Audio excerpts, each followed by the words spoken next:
Alright, so I've completed the rest of this building except for a couple faces here, as you can see on this garage over here. I guess I need to put a wall on the back of my building, but I can do this later. Oh well, that was quick. So what I obviously need to do here is fix a few little imperfections. These can happen just because of the way that you work in 2D and 3D space at the same time. Sometimes it can be just a little bit difficult to get them all perfect, get all the different dimensions perfect every single time. So, alright, so now we have a flat building, which is good. We don't have to worry about that little piece there. We could actually pull this all the way to the front if we wanted, but that's just going to make it complicated, so we're not going to worry about that. Anyway, so here's the first photo texture, as you might remember from the last video. Yep, that helped us get that. And here's the second photo texture that I sort of had to finagle into place here. As you can see, it doesn't exactly line up some of these points right here, and especially when it gets out here, it just doesn't line up at all. This roof line doesn't line up, but it looks okay when you rotate it in true 3D space. So you know, I would need to fix this kind of thing out here, making sure that the roof line makes sense using the same texturing from the last video. So that roof line makes sense now. So in order to get these faces to be textured correctly, if I were to just go to this view here and then project textures, you need to select the wall that you want textured. You would select project textures from photo. You can see that I've kind of got a little bit of the background in there from where the walls don't line up. So the way to fix that is to right click on the face. You can say position the texture, and you'll get these little pins. Now they'll skew your image just a little bit. Oh, this is going to be the governing one, so you just have to sort of finagle your way in there. Yeah, and that looks right. If you rotate, it'll temporarily get rid of the rest of your photo. And now they all have their certain job here. This one is to skew, this one is to rotate, this one is the position tool, and then so using those three tools you can get your photo the way you want in there. So it looks about right. I'm just going to press enter, and that looks good there. Now for these two walls, since I wasn't actually able to get to the back of the building, most of the time I just assume that it's going to look like some blank wall here, because who really cares about the back of the building, right? So we're going to use that same technique that we've been doing over and over and over again, is the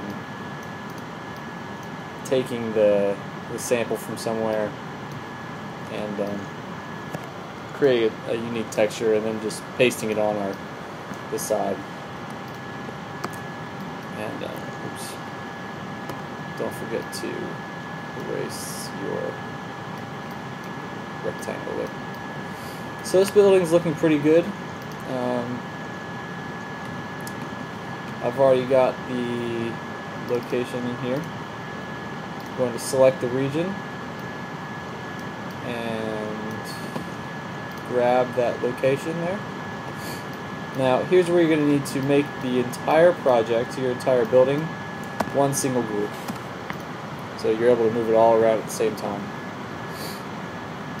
So we have to work it into position, just sort of one axis at a time. This doesn't look like it's going to be too difficult. So So it's going to go something like that. Move it away. Sometimes it's good to go to X-ray. On Mac, you can sort of just type in X is what I do, and it'll go right to X-ray. But it's actually under View, Face Styles, and X-ray. So that's going to allow us to see through the building a little better.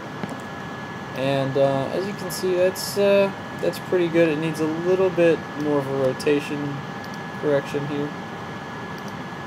I'll do that. Okay, so now it looks good except for the size. It's just a little big, so we are going to scale it down proportionally by clicking one of these, pressing Shift, and wow, it's causing all sorts of chaos on it. There we go.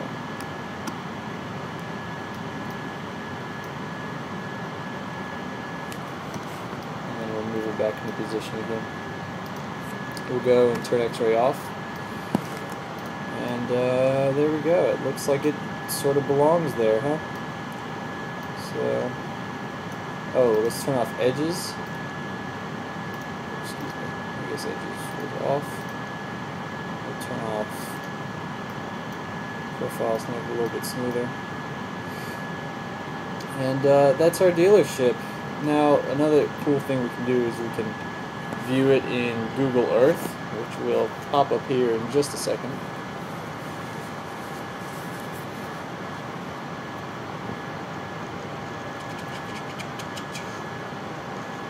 You can probably see just the bottom of Google Earth bouncing. There we go.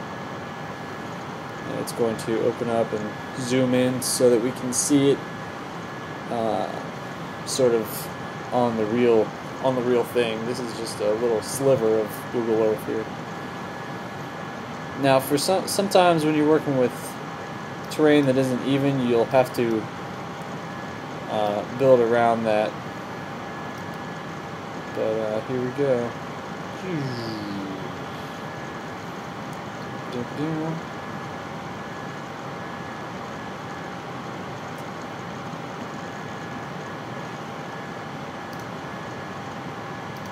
Apparently Google Earth just crashed, so let's try that one more time. Sorry about that.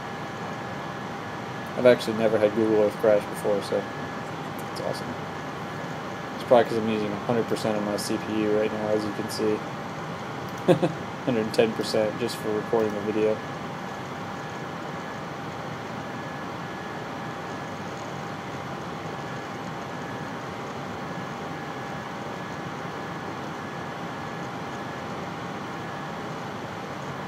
And there we go. Not a whole lot of other buildings out here that have been built. But there's our dealership. Oh, you can see this one side that I have not quite yet textured. But that's it. I think the next video I might either go over this uploading of the logo, show you how to create that, or I'll just be done with it. But anyway, I guess I will see you guys in the next video.